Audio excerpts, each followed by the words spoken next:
Nagulat at nalungkot yung maraming fans ng San Miguel nang malaman na si Chris Macaulay, yung kanilang dating import, ay ito na maglalaro dito sa TNT. Balik PBA na to si CMAC pero ngayon ay dito na sa tropa, sa kanilang karibal maglalaro. Alam nating matagal nang gusto ng mga fans na San Miguel makuha to si CMAC pero hindi nila nagagawa ng paraan. Kaya nangyari, naunahan sila ng TNT. At ang kinakaba ngayon ng mga fans ng San Miguel, paano kaya kung itong si CMAC ay magdala ng kampeonato dito sa TNT tropa? Parang ang sakit naman nun. Pero kung sa bagay, itong San Miguel naman, pinili na talaga si Benny Boatwright. At hindi naman natin masisisi itong si Boatwright kung ba't na-eliminate ang San Miguel. Kaya na-eliminate ang Maga San Miguel dahil nga doon sa marami nilang talo at yung sobrang dami problema nila sa import palagi, no? Yun lagi nagiging problema dito sa San Miguel tuwing Commissioner's Cup at Governor's Cup. Kaya nga mukhang naghahanap na talaga dapat ng San Miguel ng paraan para makakuha nung tinatawag na resident import. At parang yan talaga yung nagiging sitwasyon dito sa San Miguel, no? Palagi na lamang nagkakaproblema sa import.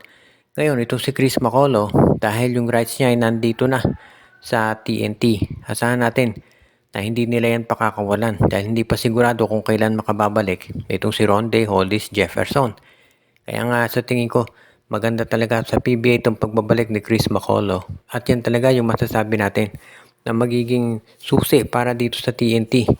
Isipin mo, nanalo sila sa Meralco nang walang import. So paano pa kaya pag ito si Chris Macaulay ay dumating na dito sa kanilang lineup?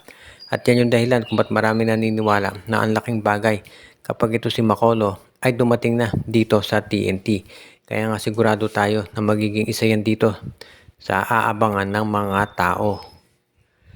Ngayon, ito namang San Miguel, dahil na hindi na nila nakuha ito si Chris Macaulay, maghahanap yan siyempre ng ibang posibleng import na maisasama dito sa kanilang lineup.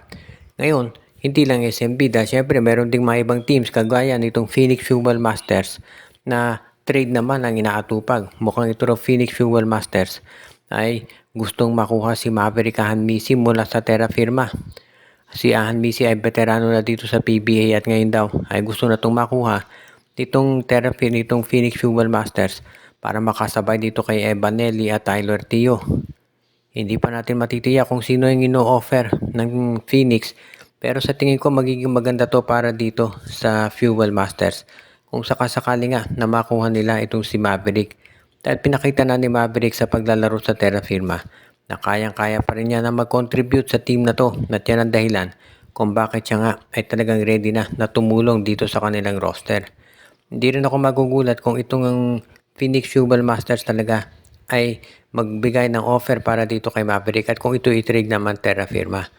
Kung sa bagay itong Phoenix naman, marami silang mga players na pwedeng maibigay dito sa Terra Firma na nagre-rebuild din at hindi na ako magtataka kung itong si Maverick ay ma-trade na. Dahil alam naman natin, madali itong Terra Firma na gumawa ng trade, no? Hindi lang sa SMC, kung hindi mas kinaseba yung mga teams. At hindi ako nagdududa talaga na gagawa ng paraan itong Phoenix para makumbinse ang Terra Firma. At sa ngayon naman, itong Terra Firma talaga, isa yan doon sa mga teams na hindi na tayo magugulat kung gumawa ng ganitong klaseng aksyon. At recently, no, itong Terra Firma, alam natin na papabalitang ibebenta na. So baka yung mga top players nila na may malaking salary ay tanggalin na doon sa team para mas madaling makakuha ng buyer. So baka ganyan nga ang gawin dito, itong Jeep, at hindi na ako magugulat kung ito talaga ay kanilang itutuloy.